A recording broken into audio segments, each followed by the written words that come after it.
Assalamualaikum warahmatullahi wabarakatuh. Halo semuanya, perkenalkan nama saya Muhammad Anas Faizun, NPM 233110006. Di sini saya akan mempresentasikan lebih dalam lagi mengenai siklus akuntansi secara umum.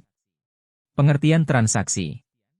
Menurut Indra Bastian, 2007-27, transaksi adalah pertemuan antara dua belah pihak, penjual dan pembeli, yang menguntungkan dengan adanya data, bukti, atau dokumen pendukung yang dicatat dalam jurnal setelah melalui pencatatan.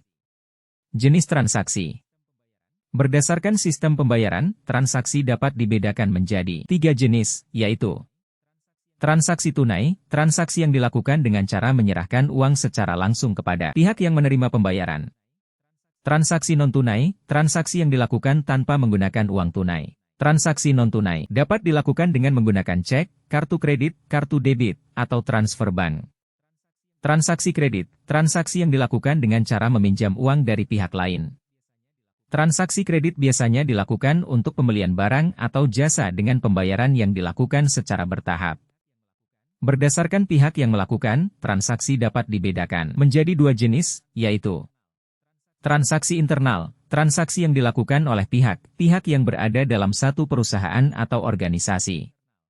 Transaksi eksternal, transaksi yang dilakukan oleh perusahaan atau organisasi dengan pihak lain, seperti pelanggan, pemasok, atau pemerintah. Berikut adalah beberapa contoh transaksi.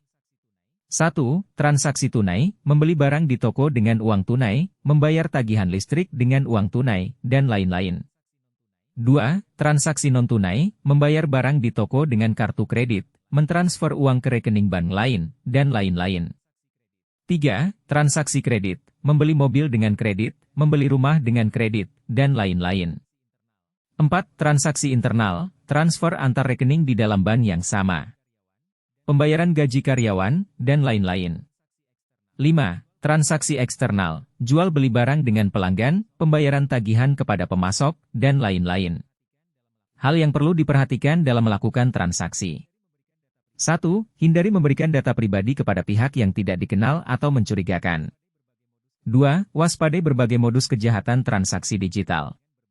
Selalu waspada dengan berbagai modus penipuan saat bertransaksi online. 3. Pastikan toko online yang digunakan untuk berbelanja sudah terpercaya dan memiliki reputasi yang baik.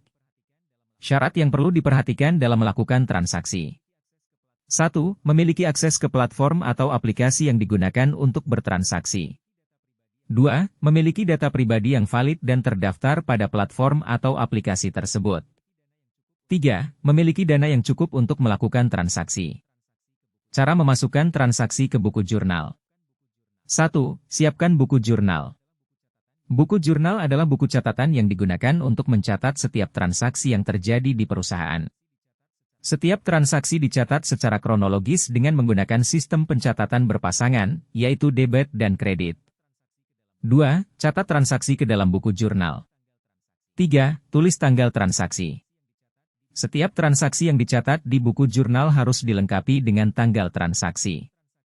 4. Setiap transaksi yang dicatat di buku jurnal harus dilengkapi dengan deskripsi transaksi yang jelas dan singkat.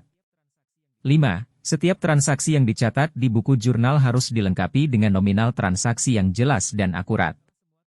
6. Setelah semua transaksi dicatat di buku jurnal, hitung total debit dan kredit untuk memastikan bahwa jumlah debit sama dengan jumlah kredit. Cara memasukkan transaksi dari buku jurnal ke buku besar. 1. Buku besar adalah buku catatan yang digunakan untuk mencatat setiap transaksi yang terjadi di perusahaan. Buku besar terdiri dari beberapa akun yang merefleksikan dampak transaksi terhadap perubahan harta, utang, dan modal dalam akuntansi.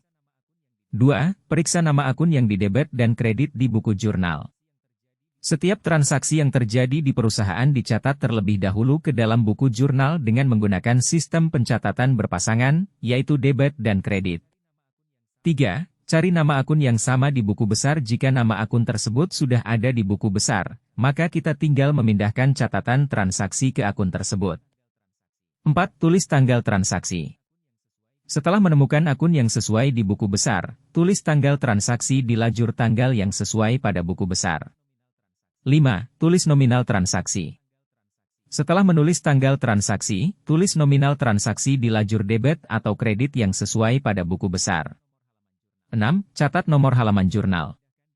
Setiap kali memindahkan data dari jurnal ke buku besar, catat nomor halaman jurnal di lajur referensi buku besar. 7. Catat keterangan.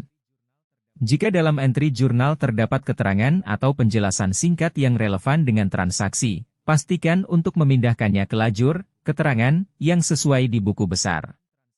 Dengan memasukkan transaksi dari buku jurnal ke buku besar dengan benar, perusahaan dapat memantau keuangan dengan lebih baik dan menghasilkan laporan keuangan yang akurat.